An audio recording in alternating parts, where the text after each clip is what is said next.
ભાવનગર શહેરમાં ચિત્રા જીઆઈડીસીમાં આવેલા સ્વામિનારાયણ વિદ્યાલયના પ્રાથમિક વિભાગ દ્વારા છેલ છબીલો ગુજરાતી શીર્ષકની તળે કાર્યક્રમનું આયોજન કરવામાં આવ્યું હતું।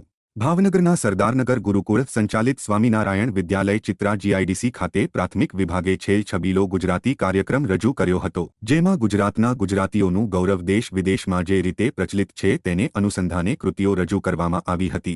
જો કે આ પ્રસંગે સંસ્થાના કેપી સ્વામી મહેમાન પદે ઉપસ્થિત રહ્યા હતા।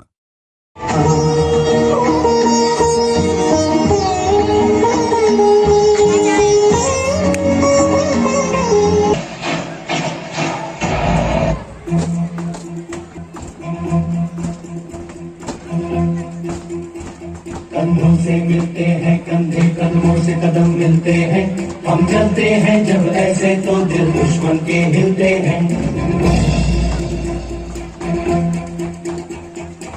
तेरी तो माँ भी घर पर अकेली है।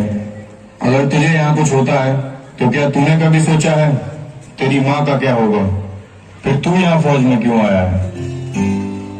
मन करे सुप्राण ले वही तो एक शक्तिमान है, विश्व की पुकार है, ये भागवत का सार है, कि युद्ध ही तो वीर का प्रमाण है। सबसे न्यारा गुलिस्तान हमारा है। All units, I repeat, all units, सभी सैनिकों को ये सूचित किया जाता है। संदेश आते हैं हमें डरना